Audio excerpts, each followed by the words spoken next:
Dude, thanks for your patience as we do all of our setup and everything. Who likes Star Wars? Okay, so nobody's here that likes Star Wars, so we'll skip this panel. I'm kidding. Here's the thing, guys. We did a panel last time, Ray and I, and it was absolutely insane. I see your saber back there, right there, and it was a good time. I don't know if anybody saw the videos and everything, but Ray is a blast, and I'm so super excited for this Star Wars panel. So, guys, give it up. We're gonna bring Ray Park out right now. Give it up for Ray Park. Keep giving it up for Ray Park. You gotta be louder than that. There we go. And the man, the myth, the legend, Mr. Ray Park. Here is your mic, sir. How you all doing? Who wants a spa? No, I mean a spa. Go down to the spa and get a facial and a massage. Is the force strong with everyone? Yes. Are you having a good time? Hey, what's up? How you doing? Good to see you. Want to do some kicking? That was very close to my head. She's awesome. Very close this time. Thanks a lot, man. Hey, Oh, I just hurt my hip. How you doing, man? I'm doing great. How are you? These are closer this I time. know, I moved them closer on purpose. Last time we were like 30 feet away, and I'm like, that's not cool. But, dude, how has, have you gotten a chance to see the 25th anniversary Phantom Menace release in the theater yet? No, I haven't. Okay. Has anyone here seen it? How was it seeing it as an adult now and not a child? Yes. Yeah, awesome. I love it. Awesome. Thank you, buddy. I love... Awesome. Oh, look at that. I No, like there's to a lot see of it. sabers today. Yeah. But dude, Awesome. episode 1, like I told you the last time, it was like the introduction for me as a kid. So we got to go to the theater and introduce Star Wars to my kids. And it was episode 1. And it was you. And I said, hey guys, I know Darth Maul now. And they were like, you know the red and black guy who's really scary? And I'm like, yeah, but I was like, he's not so scary in real life. And they're like, okay. And then they were like just enthralled by your performance and how menacing you were in that show, and just absolutely loved every aspect of episode. So I again just want to say thank you for being a part of the introduction to the series to my children, and it was just an awesome thing. So that's just a personal thing I want to tell you. Man. But like, what's the 25th anniversary like? How can you imagine that was 25 years ago? Like, how does the fandom become for you over the last couple decades? I wasn't aware it was 25 years until a few months ago, Yeah. and I was at when we were in Houston. Yeah, And just then right before the movie came out. And then I was doing a store signing at Past, Present, and Future Comics in Miami, and everyone said so, and they were going to see the movie, and I felt so silly for not realizing. Maybe in my mind I didn't want to realize 25 years has gone by quickly, and it was pretty cool to see the celebration of Star Wars, you know, with new merchandise. I didn't get a chance to see it in theaters because we were busy, and I was wondering if it sounded even better because the technology is got even better. Yeah. Dude, I've been to the movies in years, Yeah. way before the pandemic, you know. But I think it's amazing. Like, I never thought being on the film set, that I'd be 25 years later traveling the world, and the celebration of Star Wars still continues. And it's even better to be here in Orlando, Florida, you know, because this is like a second home for me with Star Wars weekends and at Disney. And so when,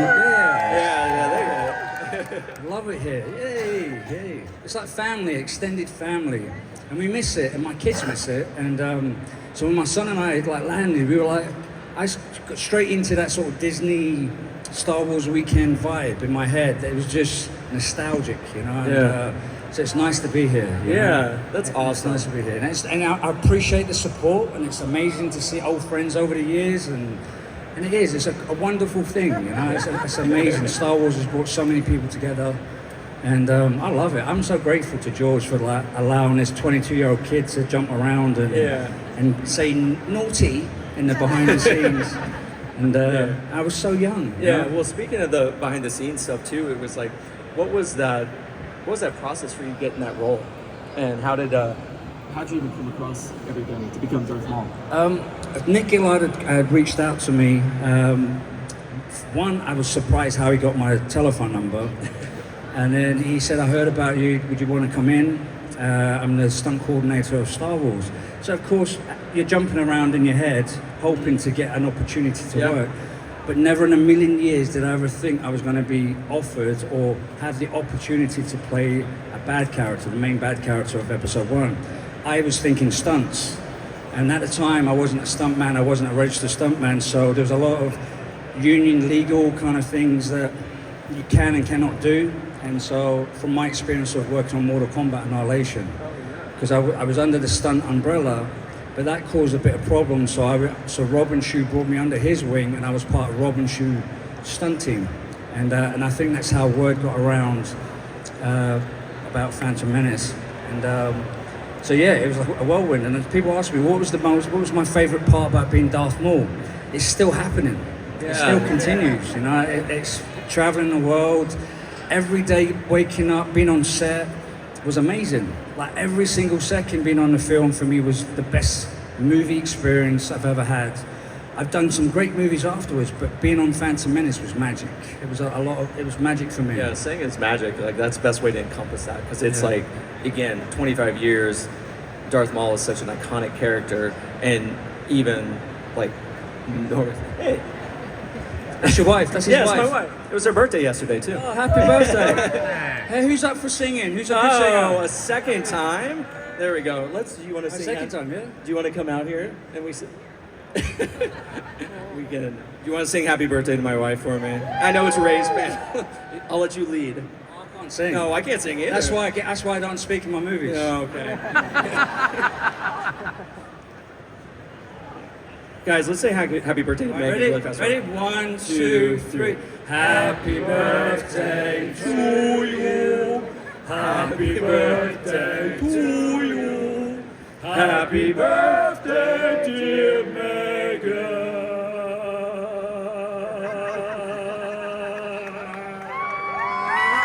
Happy birthday to you. That's why I do stunts, not That was sing. awesome. Happy birthday.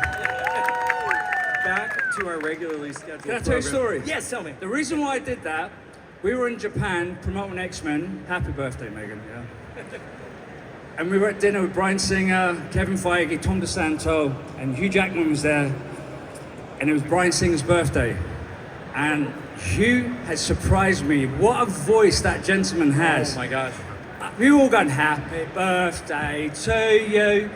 He was like, soprano, amazing voice, and I'm like, I shut up and go, he was amazing. So ever since then, I was so inspired. I thought, I wish I could do something like that one day. No. And he's amazing. So that was my little. Hugh's range is He's amazing. nuts. I can't even. Wolverine. Yeah, Deadpool and Wolverine coming out very soon too. Very excited. Yeah, I'm excited about that. Dude, so spoilers for anyone who hasn't seen Star Wars. We know that your character passes away in a gruesome, not beheading, but That's my original separation. idea. Yeah, when we were coming, when Nick and Andreas were rehearsing, we were coming up with the ending of Darth Maul in the script. I suggested, why don't, because the way we kind of locked up on, we had some hand-to-hand, and a little bit in there at the end fight, was originally instead of Obi-Wan getting pushed back into the pit, Right. we kind of did a jiu-jitsu kind of judo, and I grabbed his tunic and I threw him over and held on to him, and I was holding on to him over the pit like this, and just like, menacing, but instead I was doing this. And so in rehearsal, we were kind of pitching it to George, Nick was. And I said, why don't, it'd be good if I get my head chopped off. It makes sense, me being here all cocky, that Ewan would get the lightsaber and go, whoosh, and chop my head off. And I thought, if I'm going to go out, I might as well go out, because I knew I wasn't coming back. Right. Or the character. And Nick goes, no, just in case George changes his mind, he thought it would be better to chop me in half. I'm so glad we never went for the beheading. I know. Because the character came back Because in the Clone technically Wars. you are back, and that's what I was gonna say. It was like when it was in Clone Wars, and then you did some of the mocap in Solo too. How has the resurrection of Darth Maul been for you? And before you answer that, I wanted to say beforehand, I didn't ask or tell anybody, but feel free to line up if you if you have questions, we've got the mic right there. If you got questions for Ray, feel free to do that. But yeah, tell me about the resurrection of Darth Maul. What did it mean for you? I'm grateful for the for Clone Wars. I was told by a friend of mine that George's daughter, Tiger Lily, had a big part in bringing Darth Maul back in Clone Wars. And a big thank you to Sam Witwer for his voicing. Yep. His voice is amazing to bring that character, to go into so much depth into that character, more so. For a long time before, I would say, well, the Darth Maul I did in the movies was different from Clone Wars, but when you actually sit down and watch it, it's a really good extension and continuation of the character. And I would love to see them do that in a live version. Yeah. Because there's a lot there you can get into. So Sam, Peter Serafinovic's voice is awesome, but Sam's voice in Solo and in Clone Wars is amazing. So I got to thank Sam for that too. Yeah, Sam did a great and then new generations of fans as well. Younger, the kids that were kids are now adults and parents are bringing their kids, and it's amazing to see. So I know and I hope that when I'm 80, it'll be a generation thing, Yeah, So. it's been awesome. Like I told you, like taking the kids to see the movie in the theaters was just like, it was the same magical thing for me or for anybody that when it's their first time and their first introduction to the show, or to the movies. Yeah. All right, you got a question for me? Yeah, let's go. So my question is, I know with Darth Maul, he's one of the best swordsmen I've seen in like Star Wars. So did you have to do any type of sword training? I know, and then with the mask and the face paint, did you have to like shave your head? What was the preparation you had to do to get into the Darth Maul character? A lot of listening to Prodigy, Firestarter. And Smack My Up, it was just, originally when I auditioned for it and we did a script, 4 days of rehearsal to show, Nick wanted to show George a style of fighting that we had in mind. I kind of just gelled with Andreas and Nick Gillard. And on the 5th day, they painted me up as Darth Maul. And I originally sort of felt that Darth Maul should be that kind of person. He's silent, doesn't say much, but just with a stare and a look. Like some of the old Kung Fu movies, where you see the master, he doesn't look at you when he's battling you, and then at the end it's like a look. And I kind of did that with Snake Eyes a little bit as well. And that's where I kind of tapped into that kind of essence of the silent is deadly kind of thing. And then as I got the part, it changed more on physicality. And so to me it was like an extension of using my martial art and wushu training and competition training that I was able to do, but now in a fun way. I can break the rules a little bit instead of having my palms, perfectly bent backwards, which I can't do anymore. And all straight lines, I can sort of break it up a little bit and be more stylized. So I got to use my wushu background, and I know this is it's a little secret. Andreas and I we had a PlayStation 2 at the time, and the big game at the time was like Soul Calibur. And we used to just goof off and do the end fight, when you go, you better go home to mama now, and Savant. So we would reenact the end, victory dance, and that kind of relaxed us into playing around. Basically, we were adults being big kids again with lightsabers, but with some rules. So it was a lot of fun. And we also wanted to, being big fans of action movies, we didn't want to just do big flashy moves just for the sake of doing a flashy move because we could do it. Because we knew there's going to be at least a lot of people out there that would know what they're looking at and go, why would they do that? So it was important that every move that we did, there was not a counter move, and if there was another counter move to do it. Like the reason why Qui-Gon got it, because he got tricked, and so it was a lot of fun, man. It was a lot of fun. And thank you, That's awesome. Thank you. Thanks, man. Go ahead. Thanks for your question. Hey, buddy. Hey, You look good. You look good. So I was one of those kids as well. I was 6 years old when The Phantom Menace came out, and that's why I'm here in front of you exactly like this Love right it. now. So it's been a huge part of my life. But I guess my question is, you've been able to reprise the role, a handful of times. You had the small feature in Solo, but what was really cool is you got to do the motion capture for Clone Wars not too long ago. I was wondering if you could tell us, kind of getting to relive live action Darth Maul, even though he was animated. It was so fluid and just like watching, The Phantom Menace. Oh, thank you, man. I've got to thank Lauren. She's awesome to be a dance partner with. I said that on Heroes. She's a phenomenal martial artist. She has so much experience. I wasn't aware she was on The Mandalorian, but after working with her, I picked up on her style, and I'm like, I bet that's her. And so she's a phenomenal person, and Lynn Hell had reached out to me, and it was after Solo. So I had a missed call. I was traveling to Denver Comic Con. I got to the airport, and so I was like, oh, this is from Lynn Hell at Lucasfilm. This is promising. Solo too. And then so I was expecting that kind of conversation, but it wasn't what I expected. I wanted to say, no, I don't want to do that because cartoon, it's not going to really capture what I can do. What about Solo? And I kind of regret not speaking my mind and saying, but I'll do this, but I want to do Solo too. Are we going to do this?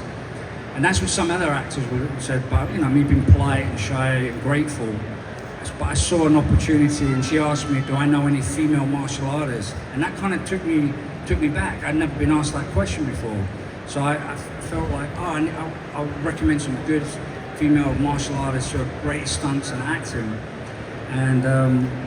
And getting to do that, and then meeting Dave, and David told me, Dave Filoni, he'd gone through the storyboards, told me exactly what he wanted, what he needed, and it was my responsibility to come up with the choreography. So Laura and I choreographed it together, worked together on it.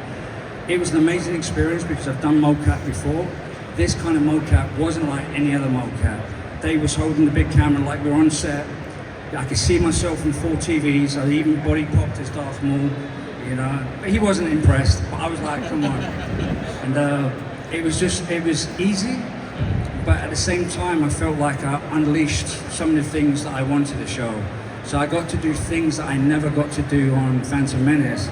Because on Phantom Menace, I was saying to Nick, I could do this, I could do that, I could do that. I just wanted to do every single trick I knew for Darth Maul. If you watched when we were on just before the beams where Qui-Gon goes into his lotus position, I'm trying to do my Van Damme. I'm trying to get everything in, If you watch and it ends up becoming like that, I'm trying everything I can to get Wushu in there, kickboxing, but it was a faraway shot. And so with Clone Wars mocap, it was a lot of fun, and I remember feeling like a racehorse ready to get out and show everything warm up, because I was excited and nervous because this is a big moment. And Lauren had said to me, goes, Ray, this is not a race. You've got all day to do this. And I was like, yeah, you're right. I'm out of practice and the experience. It's been a while since I've done this. So it's been 20 years or so since I twinkle-toed as Darth Maul again. And it was nice to feel my feet work again, It was a lot of fun. It was on the plane journey back from San Francisco, I was like, yes, that was a good day. I deserve a beer when I get home. Maybe 2. Well, thank you so much. Did you enjoy it? Yeah? Oh, yeah. Yeah, I'd definitely do it again. And I was like, if they ever ask me, there's some, Rocky Balboa says in Balboa, there's a lot in there.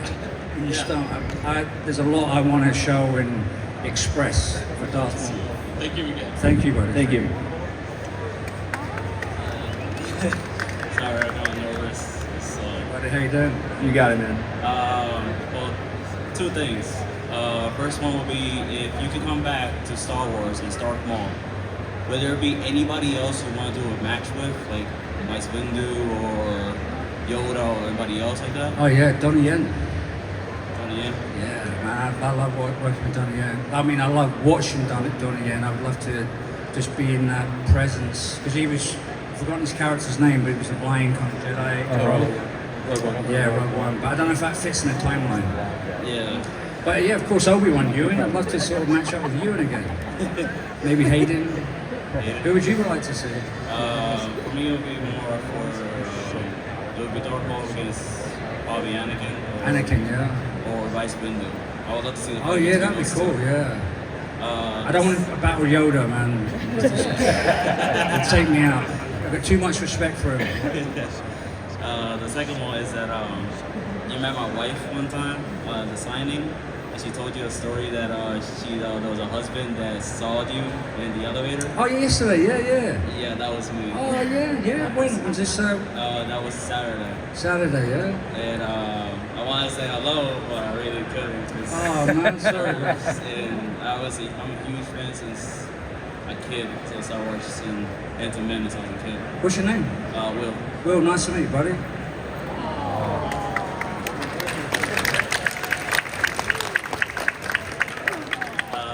Next time, don't be shy. Thank you. Yeah, go ahead. Hello. Hey, buddy, how you doing? So yeah, huge fan. Like finding out when I was a kid, finding out it was you as Darth Maul. I'm like, that's not him speaking. And then just learning about it, like following you up in the Toad, and then seeing you. Like half the reason I wanted to see Sleepy Hollow was because I heard you were playing stunts as the head of Swordsman. Yeah. So I followed your career like that as a kid and just loved it. But coming off of that, and like you just made the joke of that's why none of your parts have lines. Is there anything like coming up that you would like to do though? Like I mean, you were the Toad, and that was like your first voice, first time we got to hear your voice in cinema. So is there a part that you might want to do with lines, or is there anything else that you'd still rather just be like Maul and someone else? I was joking about that because I knew my voice was getting dubbed before I got the part. I remember sitting there on my kind of audition day the meeting that took. I turned up with my Great Britain Wushu team tracksuit, my ski bag of spears and bow staffs and swords, and my portfolio of me doing box splits across 2 chairs with little skimpy shorts on and topless. Mind you, I was only 19, 20 when I had those pictures taken. But that was before DVD, and I was trying to do my Van Damme. And Nick had said to me, if you get this, Ray, just so you know, George is going to get someone else to use your voice, like he did with Vader. Me being that kid fan, I was like, yeah, Star Wars, it's superstitious. That's the way. I'm just grateful to be in it. Like to be employed as a stuntman to double someone. That's where my mind was at. I never thought I was going to actually get the part as the main villain. I didn't know the publicity and the promotion that would be involved for the character. And I remember my buddy saying to me, he was watching the dailies, and it's me doing my scenes. And my voice, if you watch the behind the scenes, it's a little bit different. And I always had I was born in Scotland, spoke with a Glaswegian accent, and then moved to London when I was 8. So I got picked on, I got into a lot of fights. It was never one-on-one. It was always 3, 4, 5. Kids want to beat me up. And so there's only so much you can take, and it's because of the way you spoke. So when we moved to a different area, throughout that summer, I tried to come up with the voice I've got now, the English accent. But it was more like, thank you, yeah, Cockney, you know what I mean? And so my buddy Nathan, he said to me, Ray, you look so cool on screen until you open your mouth. and he was laughing, he went, hee. And I wanted to go, fuck you, I'll get you later, mate, Because we used to go out clubbing together and hang out and stuff like that. But I understood it, I knew. And so when I watched the behind the scenes and I see myself sitting there talking, I go, I get a little bit naughty. That was just the way I was young, And so teaching gymnastics and working with other parents, I kind of tried to, it was only when I was on X-Men, the wardrobe lady came in and goes, I noticed you say thank you instead of thank you. And I was like, it kind of made me think, not complex, but you kind of start really thinking about how you speak. So when my daughter was born, I was doing lots of different exercises for speech, because the big question I got, can you do American accent? And I would go, yeah, but don't ask me to do it now, like kind of thing. Give me a few months to work on it. And so that was a kind of, so I'm okay with it. I realized early on, like working on Heroes taught me a lot about being on set and watching other actors act. But to get lines was another way of getting more work. But right now, at my age, I'm not just saying this, I would just prefer to do action. If you give me some lines, I'll do some lines. Mm-hmm. I'll work, do whatever. I'm not afraid to do it. It's part of the craft. But I miss the action now. Like I'm 50 this year, and right now I just want to have fun with and that's why I wanted to work with Jackie Chan, Jet Li, Chuck Norris, all the greatest of martial arts cinema. And if you get a line that meant in the world you had a line, that means you're important. But I always found the guys who were in the background that stood out the most with the skills were important too. So as long as I get to do what I'm doing and have fun, I think I've done all right for myself, so everything else is just icing on the cake now, man. And I don't want to do any romantic, so forget about it, right? No kissy, none of this, getting out the shower scenes and all that, that's not happening. All right, but yeah, I'll kick bamboo trees and have coconuts dropped on my abs like Van Damme, but that's about it. So maybe John Wick, right? Oh yeah, definitely, yeah. I always said, and I always joked about this, if I can be on a Batman movie and Batman just goes like that, and it's I'd love to do that. Just get back-fisted by Batman, you know? Remember back in the 80s, there was always that one dude that was in every movie, and you saw him and he goes, oh, something's gonna happen. We know he's that dude, and you'll see him going, wah, wah, wah, wah, wah, wah, you know? And then he gets knocked out. That's me, that's what I wanted. Thanks.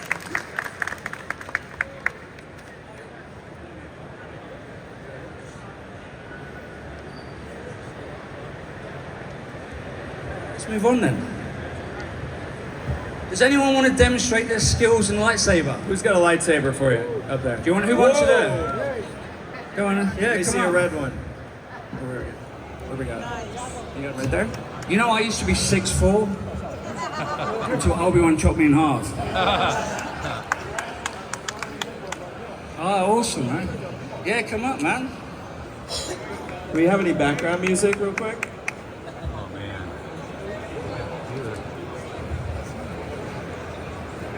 This is my lightsaber, the microphone.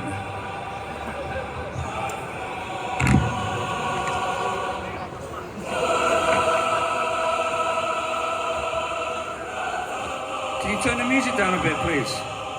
Turn it down, turn it down.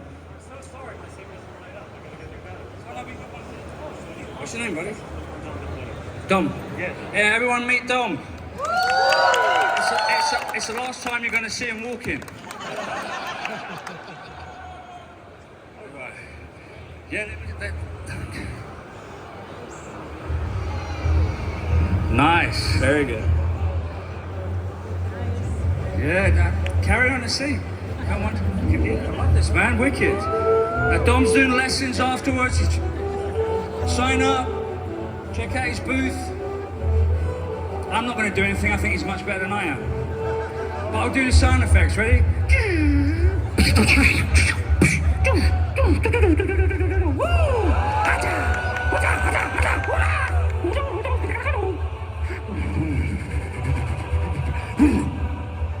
Nice, man. Nice butterfly. All right, give it up. Where can everyone find you, man? You can find me. I'm on Saber Guild actually. Saber Guild Corellia up in New Jersey. I just moved back to Orlando. Member of Takadana Temple. We do the charity, and you're an honorary member actually. We inducted you like years ago, I believe. I met Thingy, Flint. Sorry? Flynn? Are you talking about that? Flint. Right, okay, so a different guild. Yeah, so check him out, yeah? Very nice. Yeah. Hey, hold All on, right, my everybody. turn now. We're going to battle. All right, guys. Here's Ray. Look at him. Here we go.